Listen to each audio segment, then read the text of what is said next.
It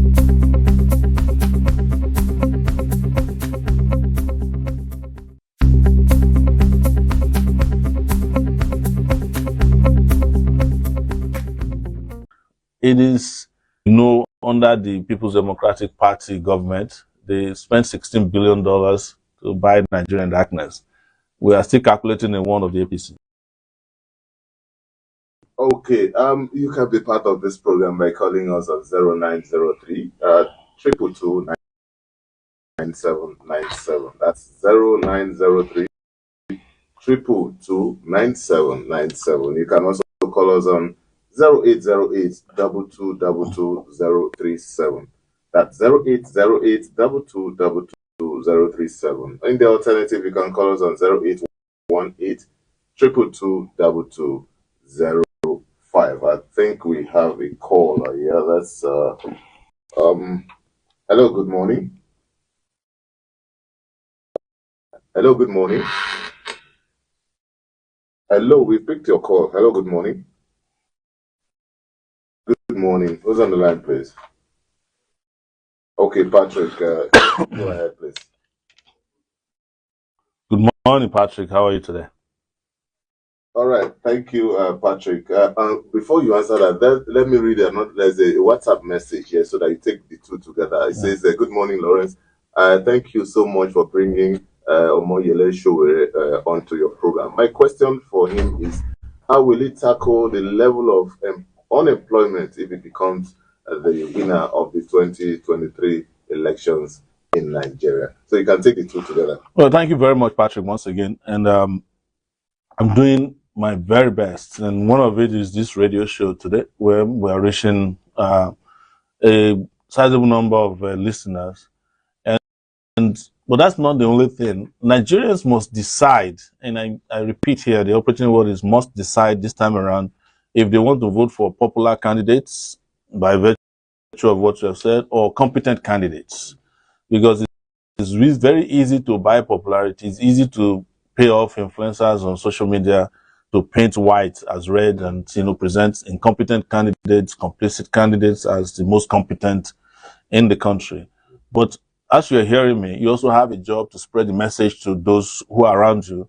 And I know you have your own social circle of influence, and you should use it, because we have been around for 62 years now as a nation, and we've always made that mistake of voting for people based on religion, on ethnicity.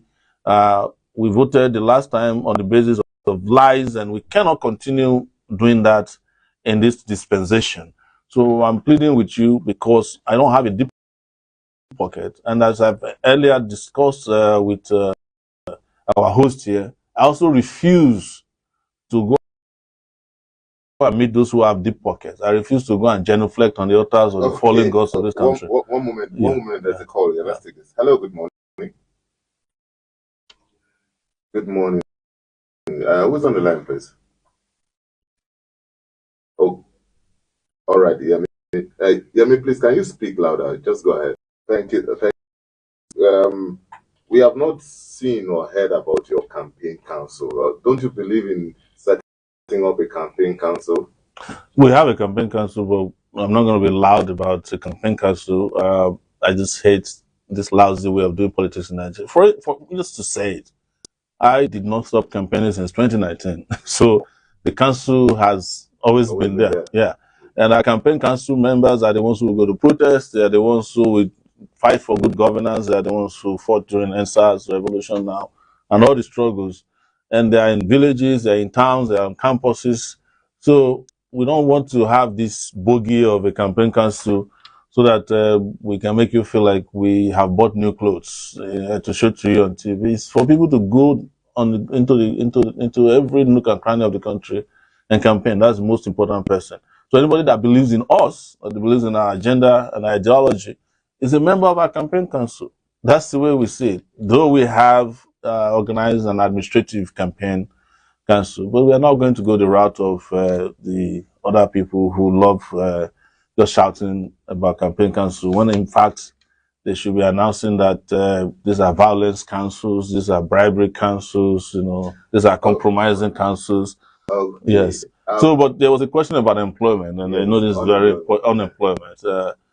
All the issues that we stated out in our campaign agenda, which has to do with security, the energy sector, power, infrastructure, fighting corruption and education, investment in education, and developing a brand new economic system that favors our people. We immediately provide employment. Huge amount of employment will come from the fighting insecurity because we have shortage of security agents in the country, and we will employ more of them. We will employ over 200,000 nurses. Now we have to, 600,000 is our plan for over 8 years. Now we have to employ more because the US and the UK and Canada have taken over 8,000 doctors away from us in the last 2 years after they had COVID. And we all suffered from COVID anyway, but they had the advantage because they can pay them better and remunerate them better. The energy sector alone is capable of providing over 2 million jobs. Just to put in place a solar farm, all the young people that will be employed, not only are they going to get employed to do the job, but they have the opportunity of technology transfer. There are massive amounts of housing that we need to build for policemen, soldiers, and our own citizens. We provide huge amount of employment, number of roads, drinking water that we have planned for, number of teachers that we need to put in our schools are all going to be sources of employment. And we will fight corruption so that nobody takes away what belongs to all of us. All right, let's take this call. Hello, good morning. Good morning. Who's on the line? All right, senior citizen Abimbola, please go ahead.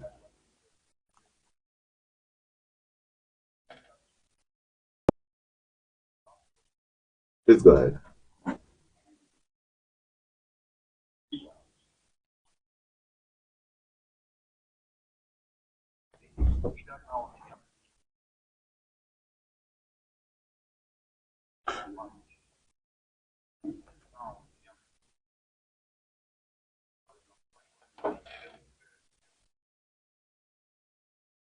Okay. Well, I get asked this question all the time. I have been around, for those who care to know, for 32 years, doing the same thing, consistently fighting bad governance. When I was in my 20s, I was offered political appointment. I didn't accept. In my 20s, I was offered a 505 saloon car, SR, the one that used to have AC, tear-rubber. I didn't accept. I met Abiola when I was fighting against June 12 in 1990. He gave me 800,000 naira, which is today more than about $800,000. I didn't accept. So I'm not doing this for political appointments. And you know that those who claim that they can work from the inside, they discover that the inside is a cemetery. We have examples of our friends who used to be in the human rights world, and when they get into government, they start observing the table manners of, if you are eating, don't talk. So I'm not going to be like that. I have independently, been able to bring myself up without relying on anybody. I didn't rely on anybody to go to school. I didn't have godfathers to travel out of Nigeria. I didn't have any godfathers when I created one of the global media companies in this country. I started with a $600 laptop.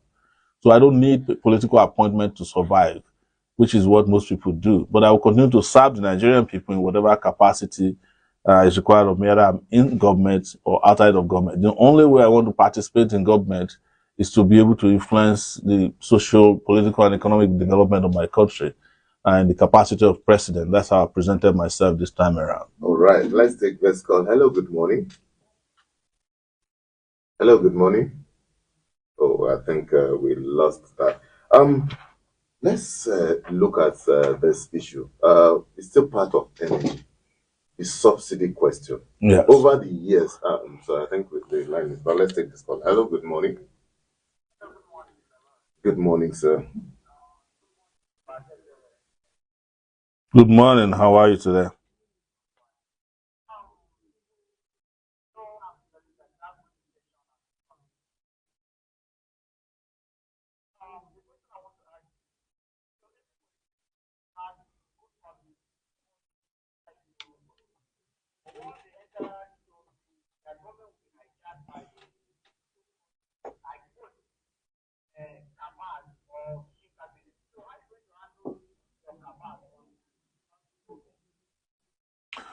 Well, Right. yeah, if there's a word known as cabacide, I will use it to I will ascribe it to myself. I've fought against cabals my entire life. I don't like them, and I would never tolerate them around me. I fought against military cabals when we were in the university.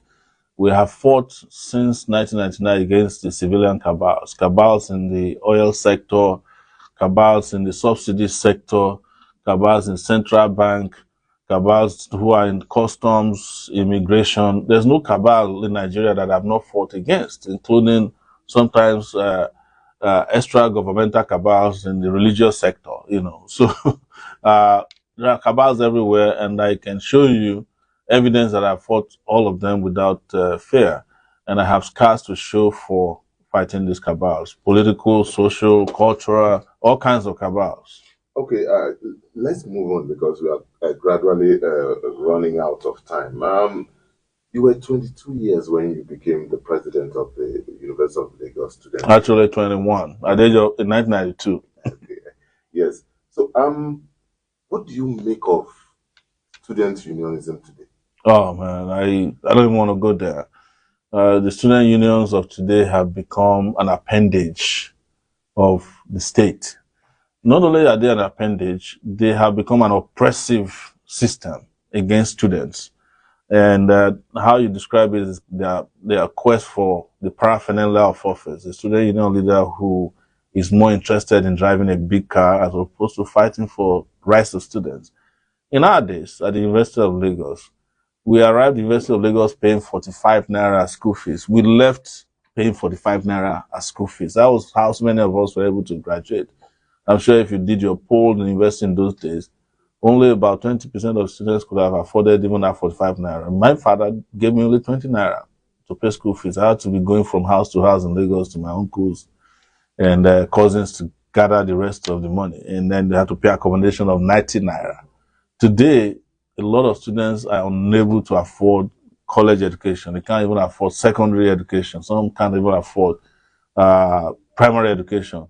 I now hear that there's another layer of education in which is you drop your child to sleep in a place they call crèche. Mm-hmm. And that one is even more expensive than university education in some places. All these things are problems created by lack of students' activism, you know. And in every part of the world, students, activists are the ones who are trained as leaders that eventually take over their country. You can imagine. I finished from the University of Lagos in 1994, 95 eventually. I'm 51 years today. I'm being told that I should go back to to go to local government because they have ruined all the opportunities for people to have social progress, political progress. They blocked it. And a lot of our people have now gotten to the point that they have internalized that inferiority complex and oppression. They don't believe that they can be president. Whereas the age of presidency is 35 years old. A 51-year-old man is seen to be too young, too ambitious to be president of Nigeria. But Obama became the president of the US in his 40s. His 40s. Clinton in his 40s. JFK, John F. Kennedy, was 39 years old when he became the president of the US. So you have in this country today gerontocrats, people who are using public offices as hospitals and old people's home to take care of themselves and their cronies. What I'm saying is that going back to NANS is unconscionable, or student leadership in this country, that we have the kind of student leaders that we have today. And I hope that will be changed by the students themselves. Because this is a part of the reason why ASU has been on strike, as students couldn't raise a finger. Okay, since we're still talking about the universities and students, I just have to squeeze this in. Now, a lot of people have talked about university autonomy. Yes. And there's some others who say, oh, that will mean students paying more. Where do we go? How do we resolve the issue of the universities without unnecessarily burdening the students in terms of payment of school fees? What smart way can we address this issue? Briefly. The smart way to address it is that you can have university autonomy and also have funding of education. They don't have the reason why ASU or University of Autonomy is important is that governments don't go and interfere in the running of universities, because universities are supposed to be a special place for development of the brain, the human capacity. If they put its money there, they also need to know. They don't need to. They don't. Do you know that there was a time in this country that the government imposed a former general as the vice chancellor of a school at the Ahmadu Bello University? I think it's Kotangora. That's what the issue of autonomy was. How do you put an ex-general to run a university? I don't think the man even attended university before he retired from. It's not your money. It's the money of the public. It's taxpayers' money. Put it where they want you to put it and forget about interfering with it. Accountability? Accountability can be established without interfering with the universities. If you give them money, the system states clearly how to spend the money. The universities themselves have a budgeting process. You know, university lecturers are not meant for rigging elections alone. In Nigeria, they are supposed to develop tools that will make society function. All right. Let's take this last one, if we may. You still have a treason charge hanging on your head. Is this not a baggage as you go on this journey? There's never a time in my life since I started activism that there's no one baggage or the other. It is what goes with the territory of resisting oppression. It goes with it. You can have, when Mandela became the president of South Africa, he was still designated as a terrorist in the US. So as long as you're doing right and we have bad governments in place, something got to be hanging on your head. And if it's not treason, it's hunger. If it's not hunger, it's starvation. If it's not starvation, it's insecurity. If it's not insecurity, it's bad roads. If it's not bad roads, it's bad hospital. Something got to be hanging on your head as long as you have bad government in place and you resist it. All right. I think, okay, we still have 1 more minute or thereabout to squeeze in one more question. You have constantly queried the 2019 election results in a lot of your media outings. Do you think the 2023 election results would be different? In your opinion, is there going to be something fundamentally different this time? I want to believe it would be, because the public would demand for a more transparent election. But the person I am, I'm a pessimist by nature, and I expect the worst and hope for the best. Yes. Okay. I remember that for 3 years you were not able to leave Abuja. There was a restraining order. Yes. I was just wondering, how was it being restricted? Because I know you to be a restless person. How was it easy to be confined to the FCT for 3 years? Well, it's the same thing as being confined in Nigeria. Nigeria is an open prison. Really? Yes. If you can survive in Nigeria, trapped in it, you can survive anywhere. Oh, well, that's how much we can take on this program. It does look as if we can continue on, I wish we could. On. But then that's how far we can go on this program. My guest has been Omoyele Sowore, Presidential Candidate, Africa Action Congress. Thank you so much for your interventions on Insight. Thank you for bringing me. And we hope that as the campaigns get hotter and hotter, one of these days we may have cause to bring it back on Insight. Just let me know. Oh, well, that's a package on Insight. Nigeria, they use computer. The leaders of Nigeria, they use radio where they turn the knob.